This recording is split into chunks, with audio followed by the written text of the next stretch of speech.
couple weeks ago, I had a lousy experience. I knew Mayweather was a lock. However, I didn't know a guy who knew a guy, so I could make a bet. I sat there losing money. You know, I like to bet sometimes, and why not? I don't smoke. I don't drink. I don't cheat on my wife. I drive a fucking Prius.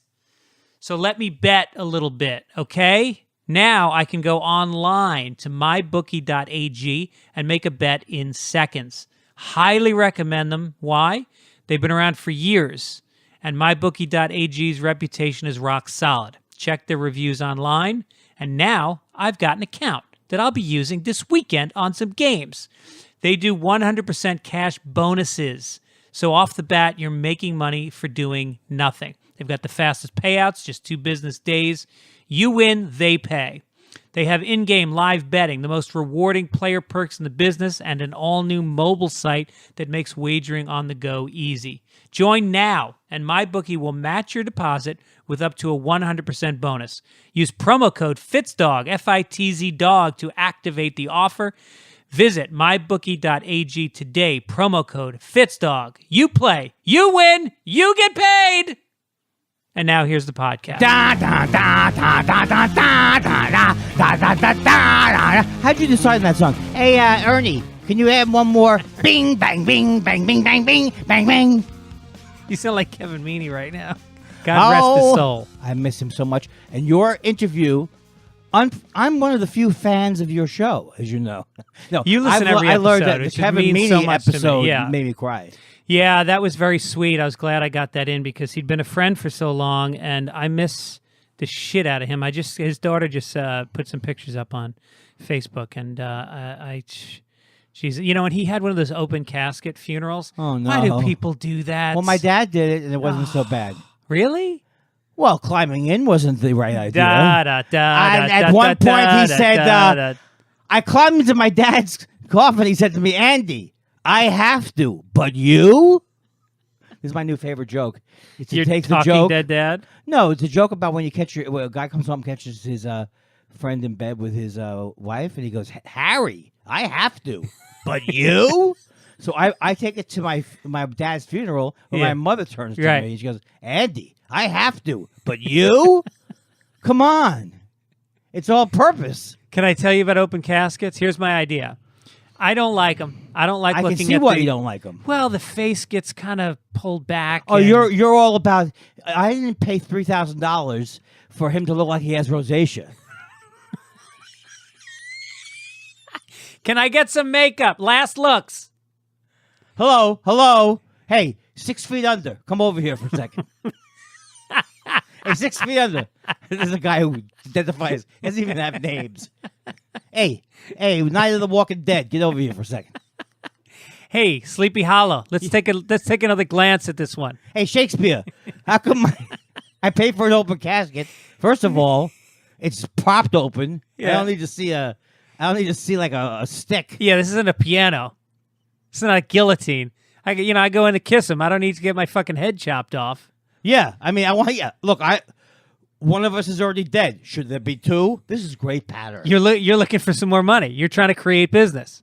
Yeah. The open casket to me is grotesque. I want one, but I won't be in the casket. It'll just be a sheet cake with my picture in the icing. And everybody bends down, take a slice, and enjoy me. So this is one of those things like Todd Glass and I talk about. These are one of those do what I do things that never actually happen. Right. When you die, do what I do. Have an open casket, but then put a Winchell Mahoney doll in there. Winchell Mahoney. You put Peanut. When you put die, Peanut from Jeff Dunham. Put Peanut. I hope when Jeff Dunham dies that you go to an open casket and there's puppets in there. Yeah. We put my dad's driver in there. Was the guy dead? Mr. Fitzsimmons, where are we going now? Heaven? Your father's driver sounds like Rochester. Yeah, he was born He was born in 1875. You're doing the hello there. Well, hello there. You're doing Bill Maher when he does Obama jokes. Right. And Obama's back in the office going, "Oh man, River." Is that what he does? He's not that bad. That was Rickles. I used to love Rickles. Rickles used to go, and the guy's back and go, "Oh." Is he laughing? Is the black guy laughing? Is the color guy laughing? Is the black guy laughing? That's how you Jews would if a Jew was prejudiced. How? They ask you a story. They go, "Was it a black fella? Black fella?" Or you're telling an anecdote. Yeah. Black fella, black gentleman. Yeah. Is he an African American gentleman? No, not my grandparents. I'm going to say a name. You tell me what race the person is. Okay. Jeffrey. That could be black. Dwayne. Black. Carlos. Latino. Al. American. Alvin. The Chipmunks. Jeremy. White. Sal. Italian white. Greg. Gay. Podcaster. Why do I still do gay? In the last couple of weeks, I know. I've been wanting to do Wow. gay jokes. Yeah. It's not appropriate. And people still think I'm gay because my wife's name is Mrs. Beardsley. Mrs. Beardsley. The correct answer is? This is so much fun for you because for me, for you, I have my own podcast now. No, you don't. I do. It's called Thought Spiral. Seriously? Me and Josh Elvis Weinstein? Of course. Yeah, we do it together. And But wait a minute. This disrupts. No guests. This disrupts the whole podcast ecosystem because you are the guest. I know. You And- are the most popular guest for podcasters to have on. Like, for example, I heard what you just said, but when I'm hosting the podcast with Josh, I can't hear anything. I don't know what anyone's saying. Yeah. But now I'm just relaxed, so I can be myself. I find it much harder to host a podcast than to be on one because there's a sense of having to run things a little bit.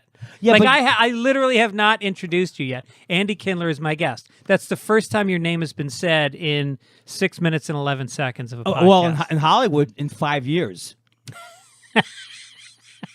And 5 years ago today, someone said, "Wasn't that guy on Everybody Loves Raymond? Is he dead?" He's not dead. He's not dead. Is he Screech? He's not Screech.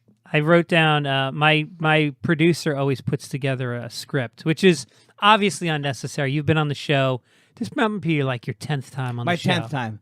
But I've been the last couple of times when you go into his store, when you were talking to Keith Robinson, that was the greatest interview. Yeah. When you came out of that commercial read, and he said, "That's the worst thing I've ever heard in my life." I couldn't believe it. It was so bad. It was so great. I mean, Yeah, it was like. Yeah. That's the thing about Keith and Patrice. Those guys back in Why New do York. you bring one black person and then another black person? Why couldn't the second example be a Jew? Because they don't do this. Jews don't call it as hard. They're softer. That's true. You kid, but you don't shit on. And black guys, like those guys, they start with your shirt and they end with your entire persona on stage. They deconstruct you in front of a room full of people at the Olive Garden, and everybody laughs. Right. And then when I was a young kid, I went to summer camp. It was a YMCA camp. It was mostly black camp. Isn't YM Christian Yeah, and I Association? was Jewish, but I went to these YMCA camps, and it was mostly black. And so if I could get someone black to laugh at me, that's all I cared about. The black audience is, if you can go on a black show, and when I say a black When show... you say a black show, just remember, anybody who's listening to this, Greg Fitzsimmons, he's not, it's like he's a guy from the 1800s who's trying to figure it all out. Yeah, I'm trying to deal with Reconstruction. It's touchy. Folks, what's the deal with Reconstruction? What was wrong with Jim Crow? Was it the name? Call it something else. Yeah. Call it Jim Robin. Yeah. I hope all of this gets excised. I hope our career's over. And Black this is- comedy shows mean literally, it's so segregated in LA, the shows, that you have Mo Better Monday, which is an all-black show. Right. Chocolate Sunday, which is an Wow. all-black show. I like the pun there. Yeah. And then And you've it's got... on Sundays? And it's on Sundays. And then you've got Refried Fridays, which is for Mexican comedians. Have you been to Butterscotch Saturday? Where What's it's, that? all Asian people. Did I just say that? Why butterscotch? Well, because like yellow or something? I automatically, here's how when I'm doing your show, I go, look, I'm going to have to say something that's wrong. I just follow Greg's yeah, lead, right. I know. I'm a bad influence. It's so funny to me. But the though. point is, when you make a black crowd laugh at a black show, it is the greatest. I've Last never night, done that. I've never been to an exclusively you got to do it. black club. You got to do it. they would fucking hate you. I know. And I want to be there. You know, because my big gripe is this. I don't. If it's a matter where the person goes, prove to me that you're funny. Yeah. You win. You win. Yeah. I'm not funny. Right. They have to start with the premise that you are funny. You No, can't give have me a to chance. earn it. Give me a chance. Yeah. Give me a chance. And if my first couple of jokes don't go well, listen up, because there could be part of a joke that's good. Well, you really only do parts of jokes. I only do setups. Yes. People think I don't have any jokes at all. No, you have 50% of some of the best material in Hollywood. You just need a partner. You need maybe Randy Sklar can do your act with A you. closer. I need a closer. Right. I'm a setup guy. I'm Bud Abbott. I need Lou Costello to come right. in and go third base. All right, speaking of which, you got a partner now on this podcast. What's the podcast? You don't have guests? No guests. It's just Josh, Elvis Weinstein, and I. We sit and talk, and a lot of it has to do with that I'm now on. Did I tell you this last time I was here? No. Maybe I started. What? I'm on Prozac. Oh. I'm in therapy. Wow. Well, you've always been in therapy, haven't you? Oh, I'm the oldest Jew to enter therapy, age 60. You had No, I mean, not, I'm not 60. I'm 4. You hadn't gone into therapy until recently? Ever? In college, a little bit, and then after Wow. college, briefly, because I had obsessive-compulsive disorder, so I went to the free clinic because I had no money, and I said to the woman, I drive around, I think I may have hit somebody in my car, and I'll go around the block to make sure to see if I did hit them, and she goes, ooh, that sounds rough. I'm going to have to ask my supervisor about that, because I went to the free clinic.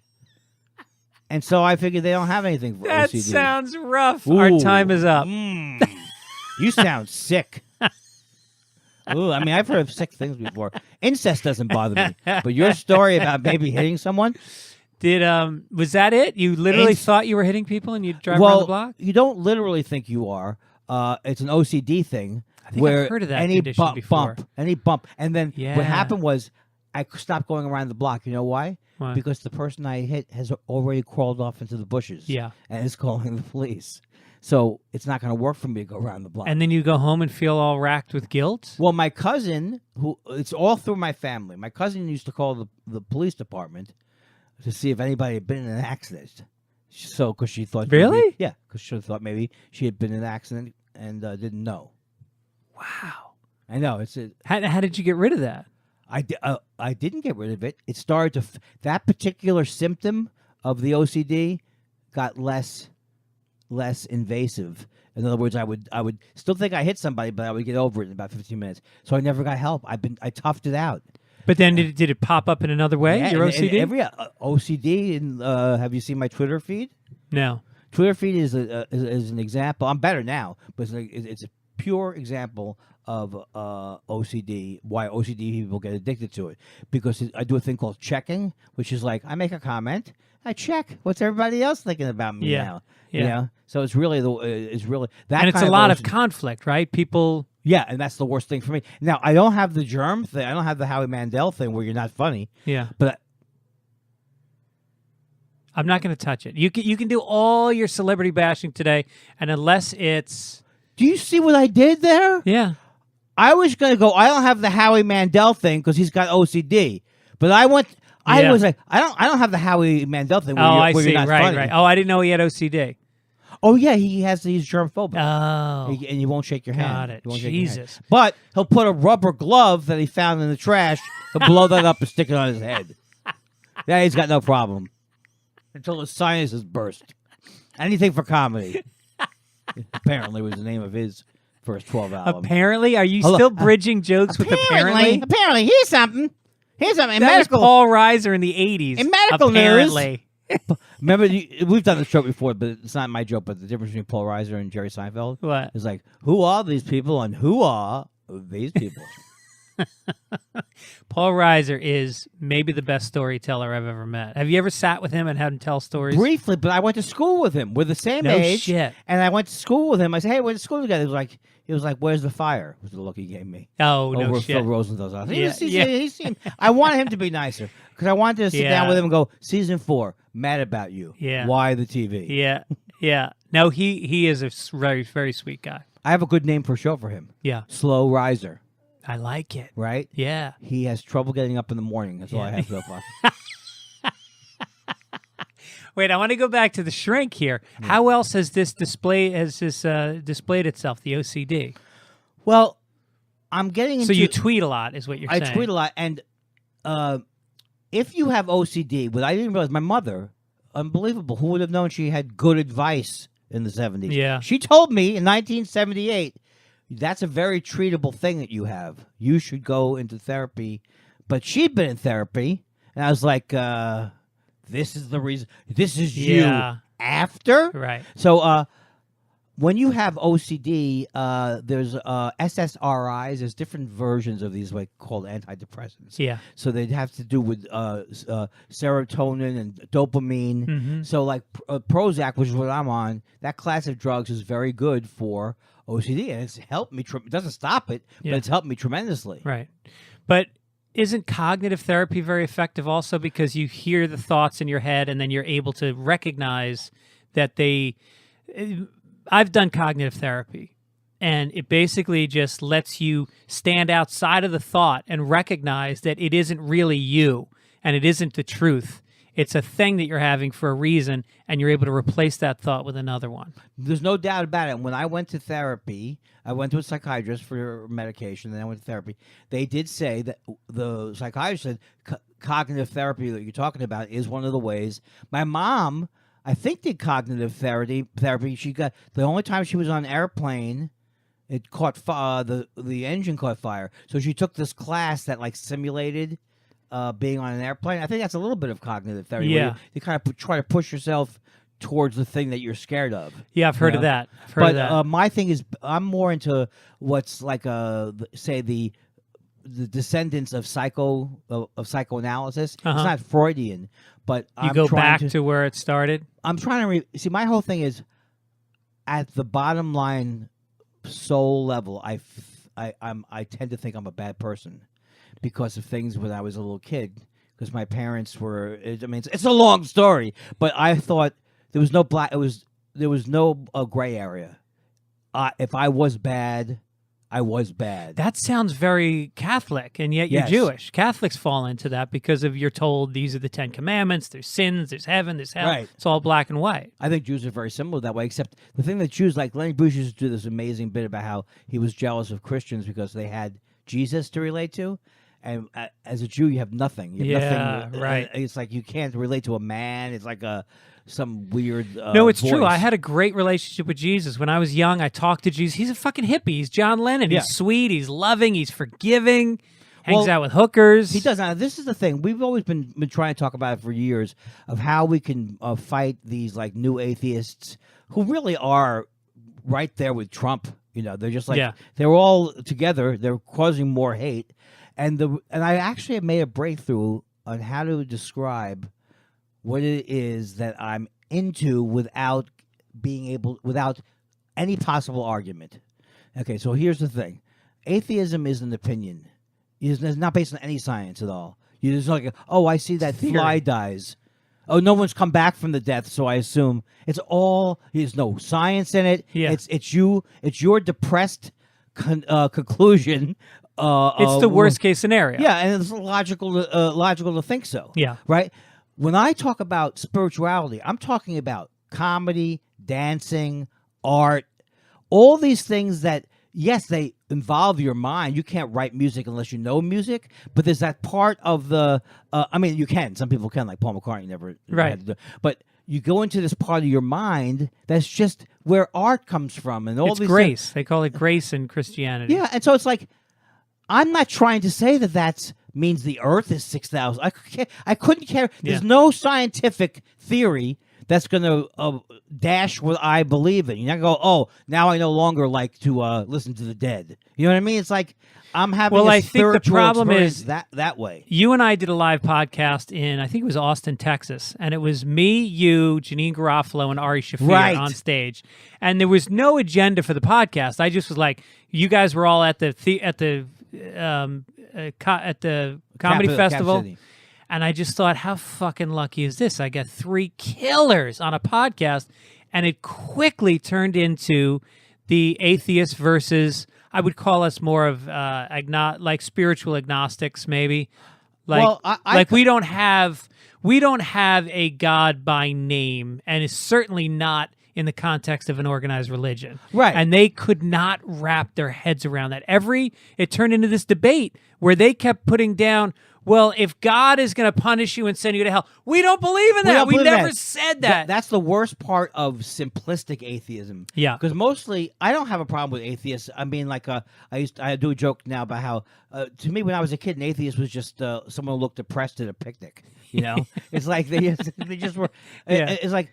I don't have a problem with the theory of it, but that's not what I'm talking about when I'm getting in touch with this other side, and I couldn't care less. Yeah. If it, we're all just guessing. I couldn't care less. I do feel that we are part of a. I've had a couple of experiences where one time I almost died when I was a young kid, and I really had that feeling like I was yelling for my mother, but she couldn't hear me, and I was like, I had 100 and whatever temperature, 105, I don't know, and then all of a sudden I got a feeling of total peace. And this is like I was 3 years old. Wow. So you can't make yourself feel that peace. So now, when you're dying on stage, do you also feel that peace at the end of the? I don't see the light at the end of the tunnel. Yes, you do. They give you That's the light right. early.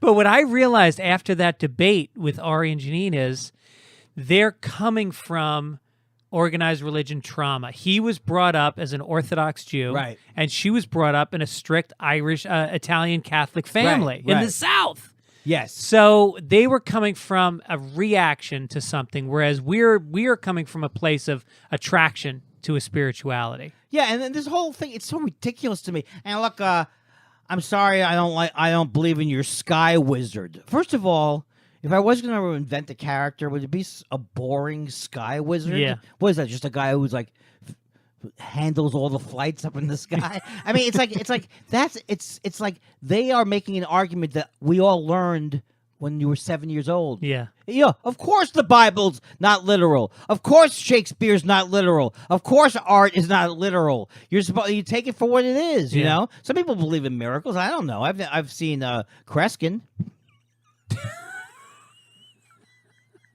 But that's all. I think most atheism is not even atheism. It's just a rejection of organized religion. Yes. Is what I think it is. Right. It's political. It's not spiritual. It's not spiritual. Yeah.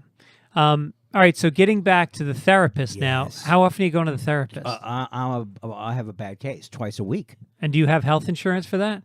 It's covering. I have after SAG, and it's covering it. No kidding. Nobody's saying anything. Maybe it's a don't say anything, anyone. No, they're covering it. Yeah. I mean, I pay deductible, but then they cover. I mean, it's the greatest thing. It's like the universe said, yes, we agree. You definitely do need help. You're a Jew. We're going to make it easy on you. Yeah. We're going to cover a lot of it with the insurance. That's so great. And then you're taking the medication with it. So you got I'm on 80 milligrams of Prozac. Yeah. And that's the most you can take. Is that affecting your erections? I'm hard now. You mean you're difficult? I had one of the best jokes about the 4 hours, but I knew it was hacky. They say wait 4 hours if we have an erection. At 3 hours, I start making plans. I'm going to cancel my trip to the art museum. Wow, that guy really must love me a row. Cancel my swim class. It would be like having a rudder in the water. You'd swim very straight. So that means, yeah. So, well, I'm happy for you. I think that's great. And it's so. Did you not go for all these years because of the stigma that if you were to cure yourself, you wouldn't be funny anymore? No. Had I believed in therapy or understood it and gone when I just started comedy, I'm sure I would have had a problem or thought about it. Yeah. But now there's not. I mean, I actually, some people don't like anything I do on stage, but I'm actually better on stage. I feel because I am much happier just in general.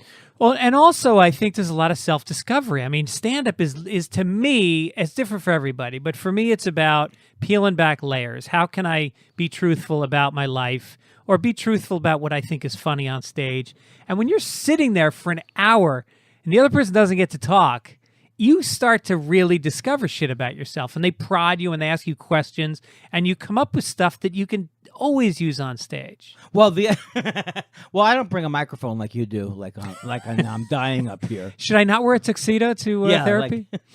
But I do feel. I'm not forgetting. This is one of the things I've had is a symptom of what I have. Is that I even more don't remember anything, because I used to remember everything because I was worried about everything. So partially I want to live in the moment. Yeah. But then I don't have the information there. So I'm still struggling with the fact that I lose my place every 2 seconds. I'm the same way. So this will be a good podcast. But you do, I watch you. I watch you. I listen to you do the show. Yeah. And you're Johnny on the maybe not Johnny on the spot, but you're Eddie on his mark. This is comedy that anybody can do. It's not funny. I did Doug Loves Movies last night, and the game was they gave you two actors' names, and in this case it was Johnny Depp and Roger Moore. And you go around in a circle, and each person names a movie that one of those two guys is in. And whoever lasts the longest as you go around and around and around wins the prize. I lasted 3 rounds. I named 3 James Bond movies. Yeah. Couldn't think of any Johnny Depp movies and had to bow out of the game. They went another 15 rounds, and I just sat Dana there. Gould there? No, it was Joe DeRosa. Joe DeRosa? Who's got a encyclopedic He knowledge does? of movies. Not encyclopedic? And just cyclopedic? Is that the kind of podcasting you do on your new podcast? Let me tell you something. I don't care if you do it 45 times a show. The awkward pause where you leave someone hanging is the greatest thing ever invented. No matter how often, awkward right? Pause. You can do it 50. Well, there's 2 things I love. I love when you and your guests clearly can't remember a name that you're talking about because I'm yelling at the radio. What was that movie? What was that movie with Charlton Heston and the 10 Commandments? Do you remember that movie? What is it called? Moses? And then you hear this. Yeah. I love it. Yeah. Well, because you are the biggest what would you call it? You really are a bullshit artist, right? Yes. I'm a liar, and but the world's greatest. You could just go along. Yes, you have real facts. Yeah. And then you just start riffing. Yeah, I start with a fact. That's the key. That's what misleads people, is that I do know some things. But I think I grew up in an Irish family where when you told a story, when you retold it, it was always going to be a little bit better. Right. And over years, my mother's been telling the same stories for, 30, 40 years. They're amazing now. And that's the tradition of being Irish. It's an oral tradition, and it's not based on fact. Wow, that's pretty cool. Well, like Jay Thomas, unfortunately. God bless him. God rest his soul, or secular rest his soul. But he kept adding to that story he would do on Letterman every year. Oh, I didn't know this. Oh, it's the greatest story. It's really the greatest story ever about how he was a disc jockey, and he was would get herbed up at these car lot. We're opening up at the car lot, and then Clayton Moore, the Lone Ranger. Yeah. Was there, and they didn't have the limo to get him back to the hotel. So these kids, the 2 high guys, Jay Thomas and his friend, decide to drive the Lone Ranger back. But then someone hits them in the car, so then they start chasing the guy who hit them in the car, and they go, and the Lone Ranger's he's in the full outfit in the back. And then here's a spoiler. If you don't want to hear the end of the story, go away for 5 seconds. But so. He stops, and Jay Thomas is like a hippie. He goes out and tells this guy, "You hit me, your car." He goes, "I did not hit me." He hit you. I did so. He goes, "I'm gonna call the police." He goes, "Oh yeah, who are they gonna believe? You dirty hippies, or me?" And I swear to God, the Lone Ranger guy gets out of the back of the car. He goes, "They'll believe me, citizen." And then the guy said, "Oh, Lone Ranger, we didn't know you were here." It is the greatest story, and he keeps adding details every year. Every year he tells the same story, but he adds details. Yeah, because the thing that was famous that he did, which took so much balls, or if you're not sexist, chlamydia. Yeah. Vinny Testaverde, I'm a big Jets fan. Vinny Testaverde was trying to knock the meatball off the top of Letterman's tree. And he couldn't even hit the He set. couldn't do it. Yeah. And so Jay Thomas, not to the advice of the other segment producers, he runs out on stage. He grabs the football and he throws it and knocks off the meatball. No shit. Yeah. Wow. So that's a tradition every year. Yeah. And the Lone Ranger story. On I Letterman. love that. And then also the Somewhere Over the Rainbow being sung. Remember that every year? Oh, no, that's not. You're like, what kind of character is this? A character who just blithely says the wrong thing. Blithely? Is that right word? I mean, not in speech. Blithely. It's in No, but you're like, old literature. what do you think you're saying there?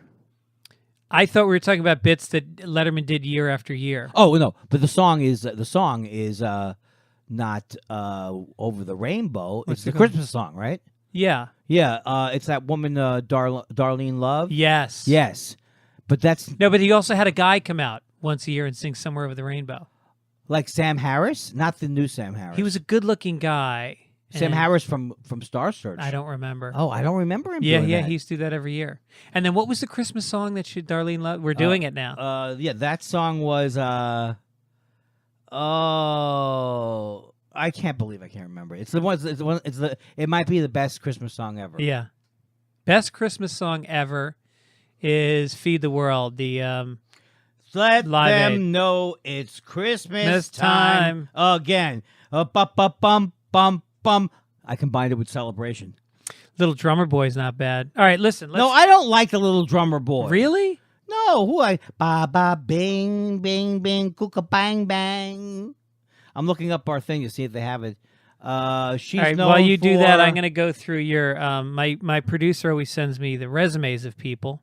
I was Right. amazed by yours because obviously I've known you and I know how much you do, and it's just amazing when you read it. It's over 40 appearances on Letterman. I don't like to I don't like to play that up. Marin on IFC. I was yeah, Bob's Burgers. I'm still on there. Tosh.0. I will do that one when he calls up. I'm gonna come in and do a thing. 7th season of Last Comic Standing. 2 half-hour Comedy Central I was gonna specials. do the pause there. Oh, you didn't feel good about that. No, I don't know. I think it's better even when you do the pause where you don't even know. Why wouldn't he bring up Last Comic Standing? HBO Young Comedian Special. I was 40. Conan. The Daily Show. Wizards of Waverly Place, which Do my you know kids that I love. was on the Daily Show? I didn't. What did you do on the I Daily was a Show? guy. I was called TV Guy, and I would do reviews of TV shows. Yeah. And then they fire at one point. Was this in the Kilborn days? No, this was when Jon Stewart was there. Wow. And then, but they had that guy Ben. What's that guy's name? Ben Stein?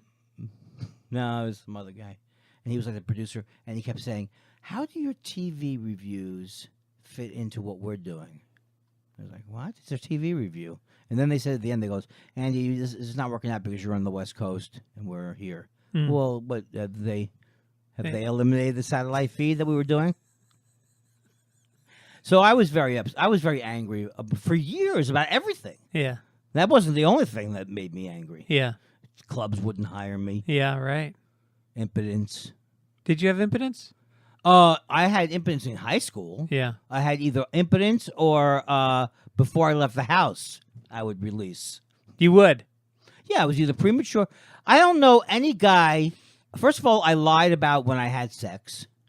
You know. Oh, when did I have sex first? I probably was 15. You used to tell people that when you were in your 20s? Yeah, when I was 17. Oh. Oh, yeah. I've had sex. Sex you're asking me about? Of course. So there's a lot of pressure there. Yeah. And now the thing is, and then so like if you could go either way with me. If I said to myself, you're not going to get erect, then I wouldn't get erect. Yeah. But if I said to myself, oh, you're not going to be able to last long, I wouldn't last long. Yeah. And But I would think that's- about the Kennedy assassination. That's the only thing that would be able think about something depressing. That would make you erect? No, stop you from. Oh, it would stop you. premature. You would get an erection when you thought about getting Oh, now I head do. snapping Oh, now back. I do. Just watching the movie JFK. Oh, did Oliver Stone? Great job with that movie. Why don't you throw in every theory? Yeah, right. He was killed by a programmed cat. Yeah. There was a third shooter in a tree. No, I had Jesse Ventura on my show, and he's a huge I love defender that. of Oliver Stone and that JFK so movie. Crazy. Yeah. He's a great interview. I would imagine so. Yeah, he's good. He sued the That's sniper right. guy. That's right. Dr. Katz, professional therapist. That's me. The Larry Sanders Show. I was on there.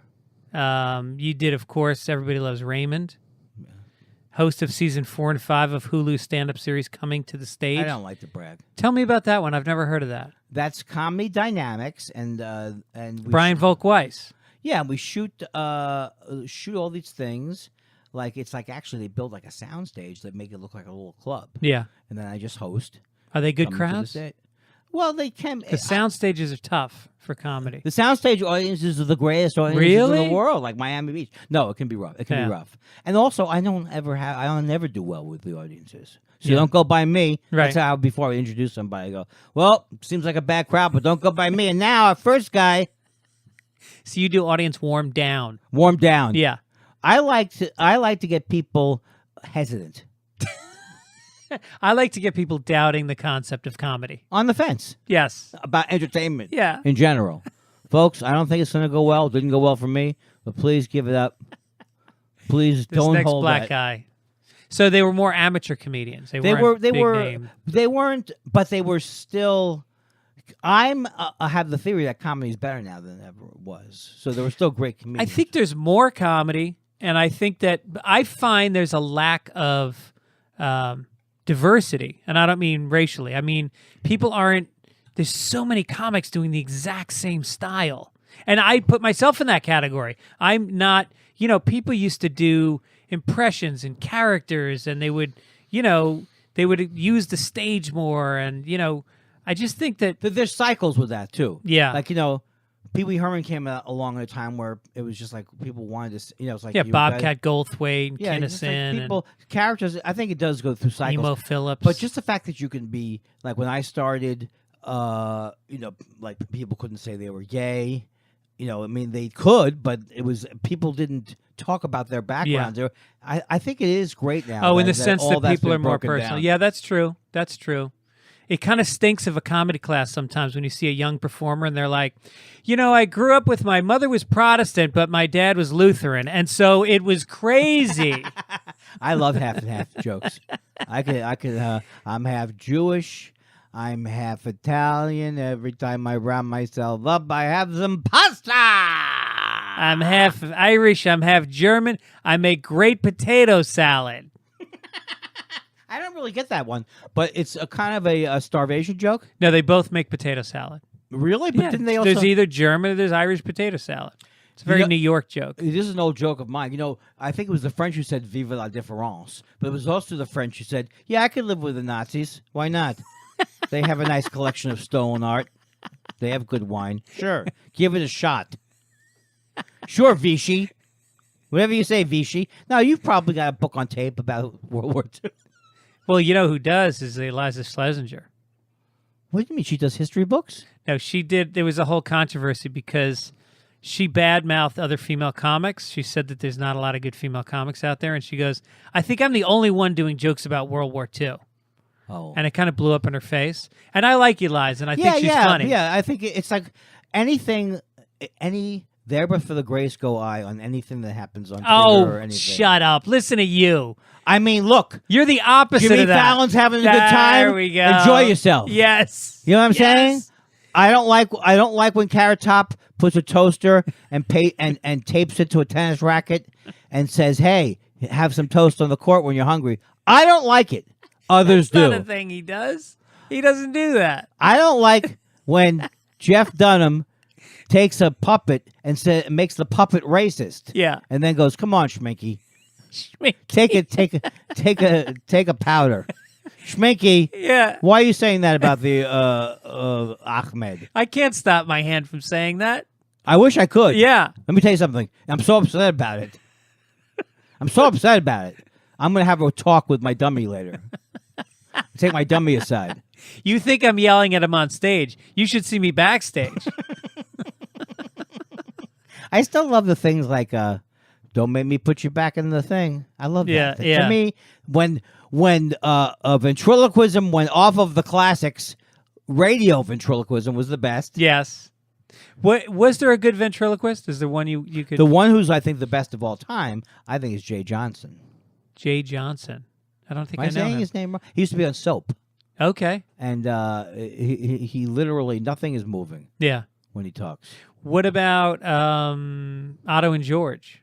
I liked Otto and George. I was scared of him Yeah, he's scary, dude. when I first worked with him because he got he was very mean. I'd never seen anybody be that mean before. Right.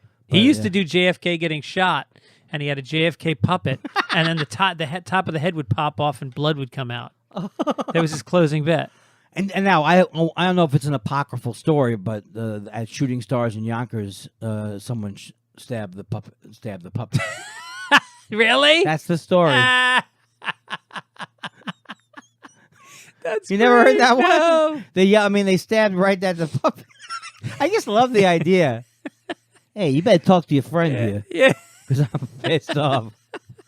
Come on, that is the greatest thing in the world. Shooting Stars in Yonkers. I remember that being The worst club gig in of the all world. time. Yeah. And I played there 3 shows on Friday night. And there's nobody worse than me who's from New York and was uncomfortable growing up. Like, it took me a long time to get into Howard Stern because all the people who call into Howard Stern were people I knew from high school. And, Yeah. You know what I mean? They used New to York beat me Post up. readers. Yeah. Yeah. So it always scares me. Well, I do a show on there, which you've been on. I've been doing it for like 8 years. Yeah. And when I take calls, it really is, you brace yourself because you just go, they're mostly going to be hateful. Right. But then you realize that that's kind of a character. And I think that's maybe what you're generating with your Twitter is people know you're going to react. And so they poke you. They do poke me. And because the thing is that when you get into these arguments and you go down these dead ends, sometimes it's fun, Yeah. but mostly it's not good for you. But you keep doing it. Oh, no, I'm much better. I'm not saying I'm not doing it. Here's some but- of your recent Oh, no, tweets. I did go off on some people. You've got 140,000 followers. Why do you don't mention it? I don't like Pretty to bring impressive. attention. But you've written 81,000 tweets. I know. I also don't so delete. you gotta, I don't delete tweets. I think there's like a balance between how many times you've tweeted and how many followers you have. There is. You know, like you look at somebody like Louis C.K. He's only tweeted like 9 times, and he has he like was 2 great. million followers. He was great at tweeting, wasn't he? With the drunk on the plane. What Look, did he do? he got drunk on the plane and started to say Sarah Palin and using the C word and that kind of thing. Wow. And then at the end of the flight, he goes, "I'm sorry for all of it," which I like that. Did he line. really? Yeah. I'm sorry for all of it. It is pretty hilarious when you can see that he's getting like you're not there, but you can tell he's getting wasted. Yeah. And he's like, "What the fuck is Sarah Palin shove it up my?" And that's why he eventually didn't do the correspondence dinner because they had found out about this. Oh, Twitter. that's right. Yeah. That's right. Now I remember. But that's everybody. Bobby Slayton told me we start yelling at people on Twitter. Yeah. I love when people like would have a problem with things or could be very funny screaming. Yeah. Get into it. Well, here's some of your tweets. September 8th, you said, "I'm sick and tired of all these Antifa people in the supermarket trying to get away with 18 to 22 items in the 15 items or less lane." Yeah. I just love this whole idea, the both sides idea, right? Yeah. Look, both sides were wrong. Hitler was wrong. Yeah. And the Jews. They didn't have to react that way. Right. There were nice people on both sides. Yeah. There were nice Nazis Yeah. who just wanted statues. Sure. They wanted a Hitler statue. Yeah. And then the Jews, they have their role in it. Yeah. And that's why we've saved Auschwitz as a monument to how the Jews fucked up. Was Feldman on your show? Yeah. When And I he- was on his. When he did that, I'm not going to repeat the joke, but it is the funniest joke I've ever heard. About What? the Japanese internment camp. No, I don't remember. I'll tell you later. All right. He's hilarious. You know, he's Jewish, David Feldman. Did you know that? He's a little Little Jew. Jewy. Yeah. Yeah. Hey at John Stossel, give me a break from that horrible mustache. #90. How old am I? #90s Kindler comedy gold. Yeah, that was one of my jokes in the 90s. Because I previously were going off on John Stossel. But he used to be, give me a break. Give me a break. August 31st. What a turnout. Trump admiring the crowd scenes in the Nazi propaganda film Triumph of the Will. I left at my own thing. I used to do a bit about Leni Riefenstahl. You know her, right? Of course. She died at 101, still bitter, still angry. Oh, I make one Nazi propaganda film. I'm the bad guy. And, if you make a Nazi propaganda film, it's going to come back to bite you. You'll be at a development meeting. Oh, let me look at your resume here, Laney. Oh, underwater photography, German actress. What's this development deal with Hitler? 5-year development deal with Hitler. Can you explain that? You're in turnaround with the Nazis right now? Yeah, you have a turn. What is that all about? Yeah. Do you think that Trump looks more like Mussolini when he does. Where he's like, right. Yeah. It is. It's very like czarist. It's like leaning the chest out and the chin up. oh, and he's deteriorating his whole. I don't even like to make jokes about the way people look, but he's shriveling up. Yeah, he is. He's shriveling up in front of our eyes. Yeah. Do you think that this whole ploy with kicking the Dreamer kids out of the country, do you think that that's a political ploy just to buy, to go, all right, I won't do that, but then I want this? I think that he is clear. Like I always there's this whole school of thought online now, where they're just trying to, stop the ad hominem attacks on Trump. You mean the guy who's a birther, the guy who said a judge couldn't be a judge because he's Mexican? Yeah. Who was from Indiana? Yeah. This guy, your complaint's gonna be we're too hard on this guy? Yeah. I mean, it's unbelievable. Yeah. It's like, why can't people just... He's obviously a racist. There's no question. He Yeah. is a racist. Right. So I don't even know why people... Well, what's crazy is that he's in office and he's not... Like, he gave $1 million to Houston for the relief. And then I found out it was, from a foundation that he Yes. doesn't put money into. Like, how is it that you're a multi-billionaire, according to him? Isn't it enough...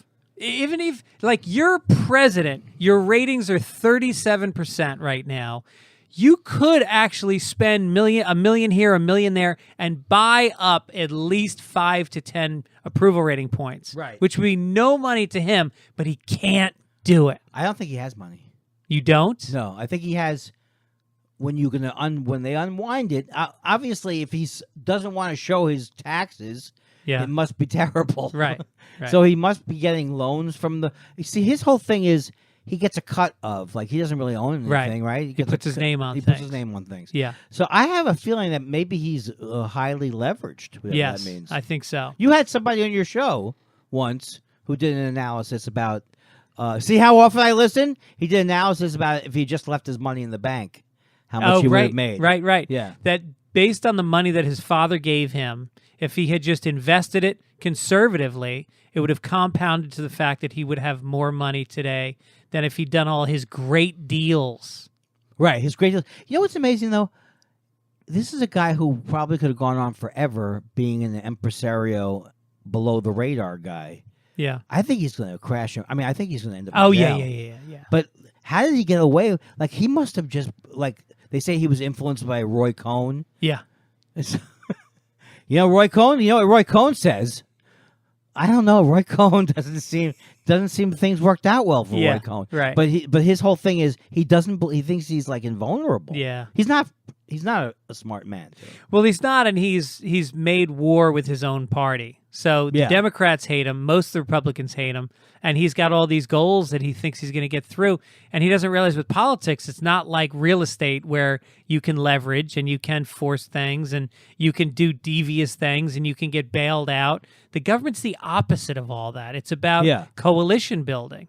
And you can't get away with it. That's the thing. I guess in real estate, you could get away with it, all these things. Although I would have thought he would have been nailed by tax people before. Maybe he has. I don't know. Yeah. He's got a lot of lawyers. Yeah. You could buy your way out of anything in this country. And he only likes Jewish. And this is the other thing where he says, I want Jewish lawyers. Yeah. And I want black people counting my money. I mean, he goes, I want a guy with a yarmulke counting my money, not a black guy. Yeah, he literally, when he said that thing about Judge Curiel, he wasn't even thinking you could argue with that. Mm-hmm. Yeah.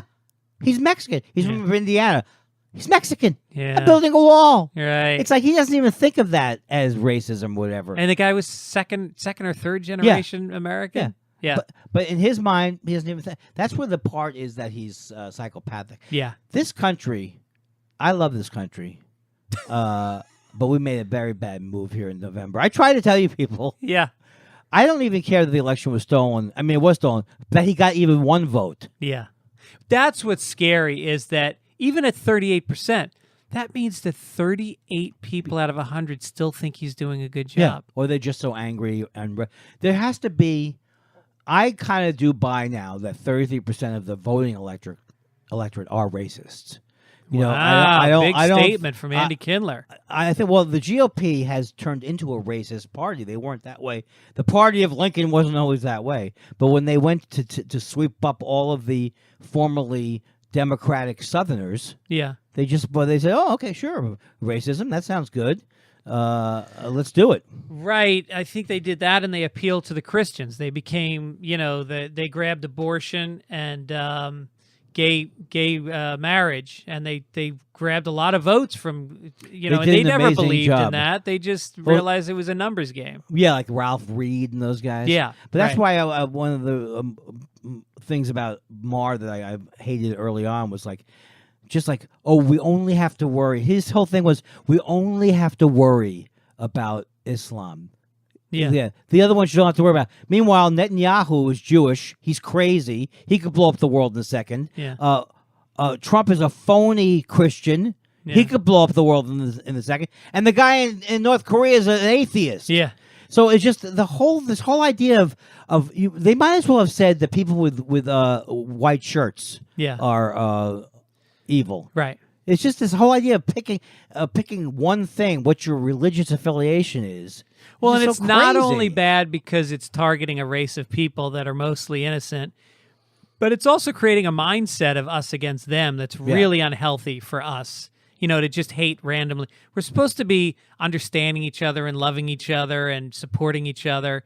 And it's just like when you create this, when you villainize another race, it makes the whole psyche of the country negative. And it's so clearly xenophobia. Yeah. In other words, if people looked at Western societies, but they weren't from Western societies, it would look bizarre to them. Yeah. But because these things are like, look at that native guy dancing. We just have this thing of like, oh, he's got a funny hat in his head. Yeah. There must be mess. These are classic what causes xenophobia. You have a fear of what you don't understand. Yeah. And therefore you hate it. What about the Hasidic Jews, though, with the crazy hats? This is interesting because I've heard Marin talk about this, and I have to admit, when I see them, I kind of, my mind does go to what's the get-up all about? It just seems like, on one hand, I accept religions, but orthodoxy is troubling to me. Whether it's, hardcore Catholics that deny gay marriage and abortion and all these things, or whether it's Muslims that if they see a woman on the street wearing a skirt, they'll chase her down and beat her, and they'll actually fucking, they'll stone people. Religion is, it can be spiritual or it can be political. Well, and orthodoxy is that's political. all political. See, I think it's all political. In other words, they're using religion as a political tool. Yeah. And it just happens to work. I saw this guy. He was on it was a show called. He's an organization called Life After Hate, and he was like a neo-Nazi, and now he's helping people. And he said it's not about ideology. That's not what it's not like. Like the guy who says, "Oh, I have this Quran. Have you seen this Quran?" They're doing it for other reasons, to belong to the group. This idea that we have to defeat the concepts of Islam, it just doesn't even make any sense. It's like going after the Beatles for Charles Manson, right? Well, I mean, if that's true, then I don't think what you said is true, that the whole GOP is racist, because what you're saying is that people will join a group and it's not really about the ideology, it's about the politics. I don't believe those people are racist. No, I don't think they're all racist, but I think 33% of them are. And that's only 33% of people vote. Yeah. Like, isn't it like less than half of people vote? Yeah, less than half. Because they feel disenfranchised? Right.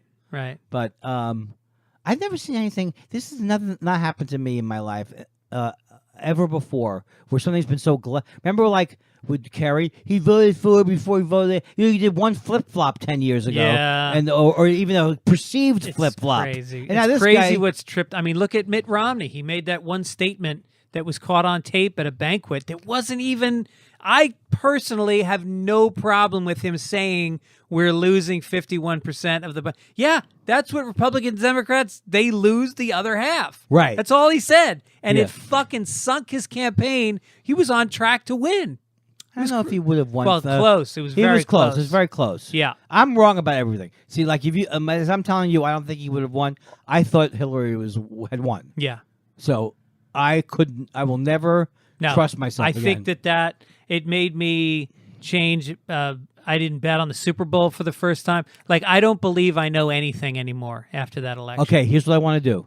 Yeah. And if anybody can help us, when is this being released? We don't know, right? We don't know. I want to bet. If you bet, the Jets are 1,000 to 1 to win the Super Bowl. I want to bet $1,000 on the Jets. You know how much I win? $10 million. $100,000. No. 1,000 times 1,000. No, $100. 100 times 1,000. What? Oh, $100. Yeah, then that would be $1 million. I don't know what I'm saying. But the point is, I want to do it, but how do I do it from here? I don't want a guy like with the thing and the Eddie.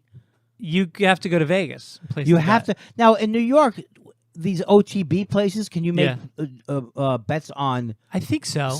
Why don't we have that out here? I don't know, but I think there's Indian casinos you can go to that aren't that far. Isn't there one like by Hollywood Bowl? Hollywood. Oh, you think you can go to these like racetracks? to one of these like poker places? Yeah, and you yeah, can bet? yeah.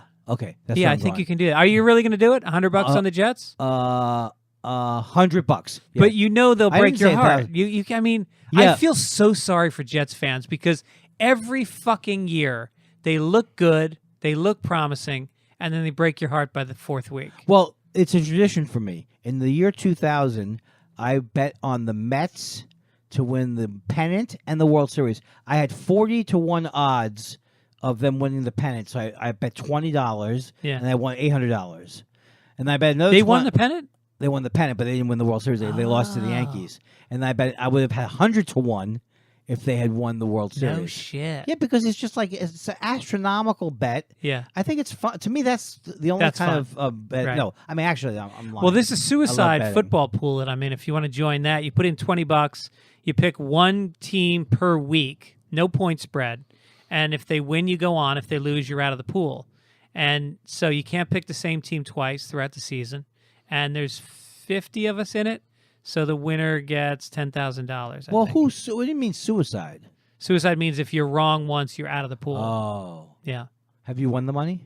I've gotten really close. That's got to be. I want to win something like that. But I get very, very disgusted. Like if I buy a lottery ticket, I want there to be a good chance. Yeah. That I'm going to. Well, this is a low number of people in the pool. This is as good of a chance as you'll get. Oh, well, this is, of course, yeah, because you're actually playing with the people. Yeah. Playing. pool. You're playing You're with the playing people. with the people and the pudding.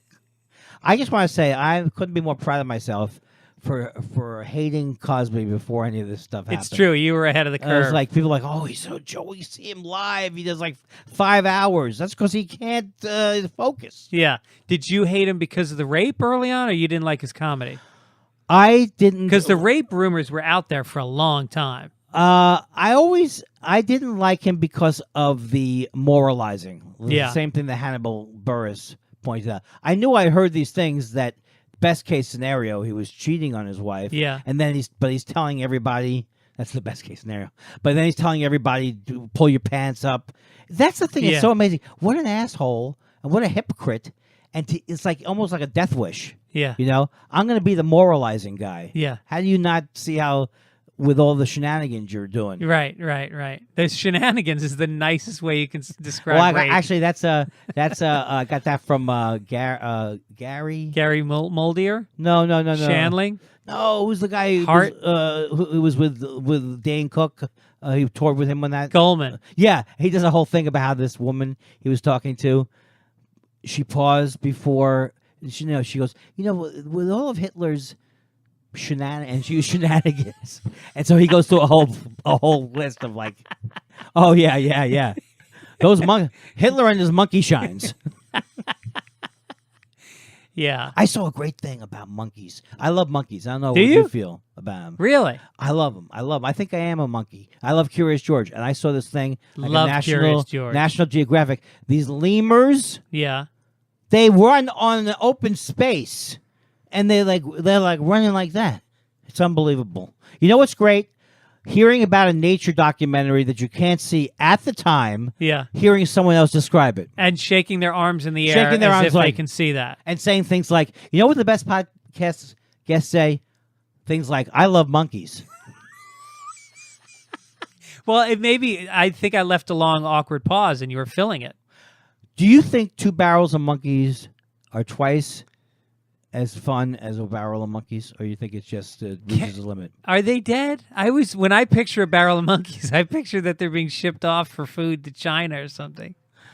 Well, I always love this story, and I'm not even going to say the comic's name because I don't even know if it's a true story, but it's about this magician guy, and he worked with birds, so he wanted the MC to do 20 minutes, then he would come out and do time, and then he would go out. And then the MC would do 20 minutes, do some more time. The MC didn't want to do any time. And the rumor is he started to present dead birds because they were in his pocket too long. I hope it's true. I hope it's true.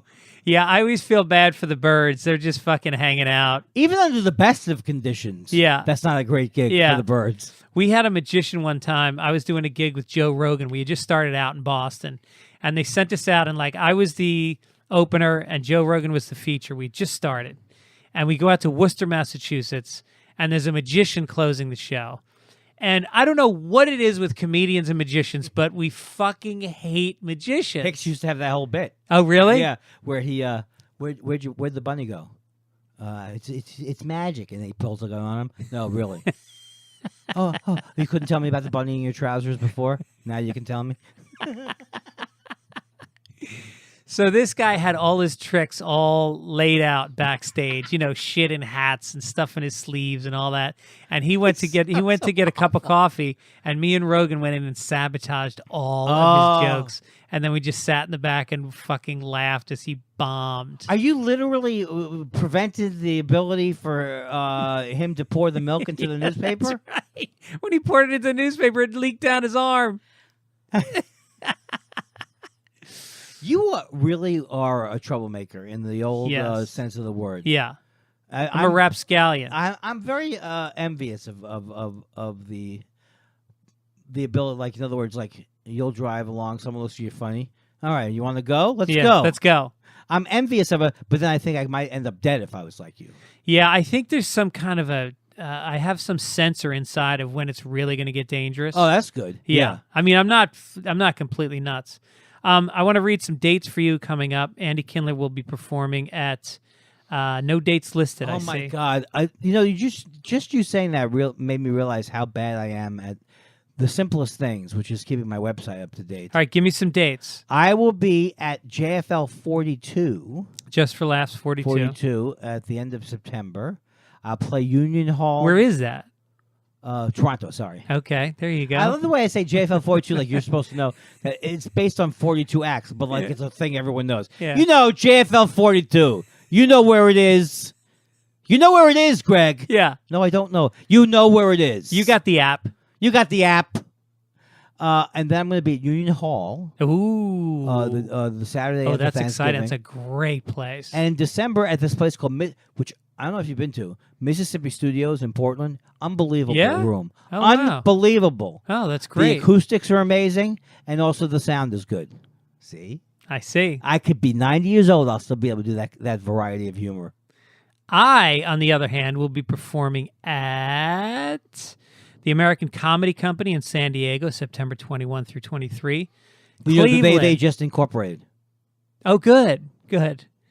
Cleveland Hilarities, October 5 through 7. I bombed there the last time, although the club owner is the nicest guy in the world. Nick Costas. Yes. Grand Rapids, Michigan, Dr. Grins on October 19 through 21. I bombed there. I could hear people heckling me from another room. That's how I imagined it. Because that was like when they have 4 floors. Yeah, they've got it's like an entertainment center. But if you do go and play Dr. Grins, you have to promise me that you're going to go to Madcap Coffee, which is Yeah, only a I've couple. been there. Oh, okay, I've been there. I love it. Great. Spokane, Washington. That's a good room. Spokane or Spokane? Spokane. That's a good room if it's the same room. Spokane, yeah. It's November 2nd through 4th. Zanies in Nashville, December 8th through 9th. I bombed there. Did you? And just announced, I will be going to Atlanta to the Punchline in November. That'll all be up on the When site. you say just announced, is that your phony baloney way of causing excitement about it? Well, and it's almost sold out. Why are you selling out? Why are you Here's comics. Why is he selling out? Why does he sell out and I draw nobody? It's the world's stupidest people who have entered a profession. Greg sells out. Yeah. I can't sell out. What's up with that? Why? Yeah. I am as good as Greg. I'm funny too with jokes. Why does this person have a different career? Or why is it that I've been doing it longer than him? Right. I'm almost 90. The guy who always goes, Fallon, he used to open for me. What's he doing with a late night talk show? The other one that would drive me crazy would be like, they would say like, Rick Messina was a bartender before he got... What do you want people to have done before they... You want them to have been little tiny boys doing show business? 6 years old? Yeah. I'll give you a call. Smoking a cigar. Yeah. I hate that so much because that's a class... That's like a caste system, Yeah. He was just a bartender. Yeah, right. Bartenders, I was a bartender. It's one of the greatest professions in the world. Absolutely. So, and if you don't like bartenders or wait staff and things, that means you are a what kind of a what is that, like a elitist? Elitist. Yeah. Yeah. Boy, I was very Get very really worked up upset about that. Now, how God. come you haven't segued into Andy? You like to follow recipes from cards? Well, Andy, you like to download. You like to listen to podcast episodes. I do. I'm a big fan of it. Well, Laughable is an app that you can use. It's like Laughable? Laughable. It's very simple, and you can listen. I've actually heard of that one. You can listen to any podcast, and you can see, like, if you pull up Andy Kindler on Laughable, it will show every podcast you've done, other people's, and link to them. It will give a bio of you, your tour dates, everything. And how do I cash in on that? You just No, I think it's better. In other words, instead of the website that's out of date, yeah. they do it all for you? I think they probably work off your website. Oh my God, you are. I think you have to make some effort to help Laughable help you.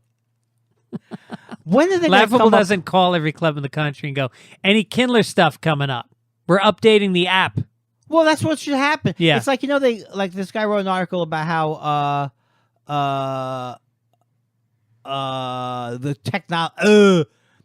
please cut that out. The technology, smartphones really aren't that smart. And his point was like, you shouldn't have to pick your 5 best friends or whatever. They should start to learn those things. So Yeah. I wouldn't want to pick up the phone. They go, Andy, don't forget, today's the day you got to do that thing with the thing. Oh, I would love that. Without me doing it. Yes. I know they're not that smart, but they iPhones now, how you used to be able to get it for like $200 with your AT&T subscription for 2 years? Now you're going to have to pay $1,000 or $1,200 for a phone. Really? Yeah, they're not going to subsidize it anymore. Greg, I think I may have gotten a part. What? Are you when serious? When they say put a pin, you got a pin. Put a pin in it? That means you're on hold. But every time I've been on hold, I never got the part. But I went on this audition. What's the part?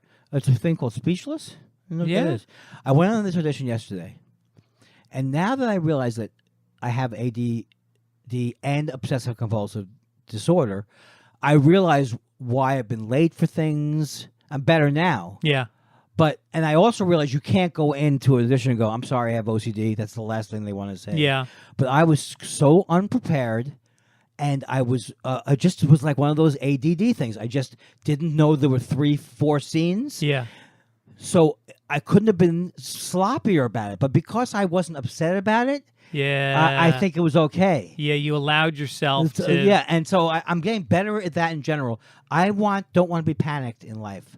I think that's what it is. It's not the disorder; it's your reaction to the disorder. Absolutely. It makes that's why people that have dyslexia or whatever, they feel dumb and they have low self-esteem, and it can cause depression. And I think that's what cognitive behavioral therapy will help you do, is recognize that it doesn't define you. It's not who you are. It's a disorder you have. I know what you're doing. You're plugging a new thing, right? And that's And why then if you you go to to cognitivebehavior.com. And don't forget, don't be a douche. don't be a I'm as nuts as Greg in the checkout code. I'm as mentally disturbed as Greg. cuckoo Fitzsimmons. Yeah, put cuckoo. I'm cuckoo crazy in the checkout. I must be. Oh, I thought I was bad. You must be nuts in the checkout. Put that in the checkout. This is my last chance at happiness. Put that in the checkout. And all you get from that, you get nothing from it. I get a taste. I get to wet my beak. Isn't that what true when they put it in the checkout? There's no big thing. It's it's it not. really. I don't want to dissuade people. No. Because you have to put buy it in because here's the thing. Right. When I promote a product, whether or not you even buy it, I get some credit for you even going to the site, checking it out. But then when you buy it and you put in the promo code, it keeps the ads going. Right. And you know what? I do the podcast a lot, and I should make some money. You're not Isn't that charging fair? for it, right? No. It's free. Have you thought about Rhombus Space? What's that? At Rhombus Space, you make your own website, but it's not square. It's rhombus shaped. And Is this a real inside podcasting joke? it is a real inside podcasting joke that I've done on every Have you tried other Red Apron? I know Blue Apron. Do you know they have a thing I was watching the tennis. It's sponsored by Blue Buffalo Dog Food. Is it? How can something be sponsored by dogs? Don't watch tennis. No. Bum, quack. And it was saying it was no carbs. It's like they're going, oh, no carbs or no cereal. Yeah. That's what they were saying. What's wrong with cereal? Yeah, I love cereal. It's good. Do you for have doggies? I do. So why are they now saying, oh, no, cereal's not the way to go? Like cereal's bad. They're saying 100% cereal free. Really? You get protein. Well, the thing is how long do you want your dog to last? You know, like Yeah. it's a dog. I lease my dogs. I don't know if you do. So I trade them in every 3 years. If you're going to keep a dog for a long time, you should probably buy it. Buy one that somebody else owned for 2 years. You'll save so much money. It's just depending on what you want to do. Once- If you want to get the thing out of your life that you were emotionally attached to every 3 years, I would lease the dog. I think it would be good for kids. Let them understand what loss is at a young age. A lot of these kids today, they get an award just to show up. They get to school, they get a big, big statue. Thank you for showing up at school. You're a winner. You're a winner. I have a joke about it. I say, when I was a kid, only the really good athletes got trophies. Now they're handing them out to the white kids, too. My dad, who was not prejudiced at all, well, why would I preface it with that? But he got obsessed with the same joke all the time. Yeah. Like when we'd be watching a basketball game, he'd go, how'd that white guy sneak in there? Yeah. Yeah, he's going to miss. He just, for some reason, it cracked me up.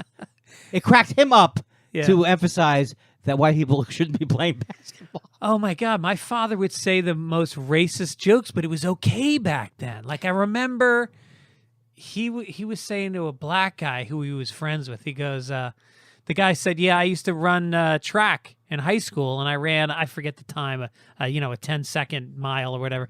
And he goes, was that with or without the television on your shoulder? And the guy laughed, but I could see a pained look on his face. But you had to accept, it was like Sammy Davis Jr., all the shit that he had to take from the Rat Pack. Well, I'm also fascinated by old jokes that aren't even that great of jokes, and they're insulting, but they're so bad. Like one joke is like, why did black people die in Vietnam? Because every time they said, get down, they started dancing. That's an actual joke. That's an actual joke. Get down. And when you hear it, it's almost like delightful. Yeah, right? yeah. It's such a terrible joke. It's such a bad joke. So let me get this right. You're saying that black people died more in Vietnam because they only knew the expression "get down," in like a jivey type thing. Yeah, yeah. So they would just start dancing. Is that what you're proposing? I heard a joke. My father told me this joke. He goes, "How come there aren't any black nuns?" How come? Because they can't get them to say, "Oh wait, what They couldn't get them to say mother without fucker at the end of it. It's weird. Say it again. I don't even get it. There's something that the Catholics say. What is it? Mother. Instead, they could never say Mother Superior. They would always say fucker after it. Because they're cursed. They're from the street. It's the way they talk. Andy Kindler, you're a delight. This is the greatest thing. This show is my... Well, I don't want to say that because really Mark Maron's my bread and butter. But this show is the greatest show. I have more fun in this show. I really do. I think I've had more fun on your show than any show I've ever had. That's done. so great to hear. And I cannot imagine there's anybody who listens more than me. I love that. That means so. I respect you so much, and the fact that you listen all the time. I love it. And I think of it when I'm doing the podcast. You cheers me. You cheer up I my mention life. you sometimes in the podcast. Yes, you do. And this 'cause I happens know all you're the time. listening. I'll be walking down the street, and I'll hear my name. It's a narcissist dream. Yeah, I love it. Well, thank you so much for being here. Thank you. And again, go see Andy. Go to his website, which is @AndyKindler, and just poke him. Give him a little poke, and he'll respond. Literally.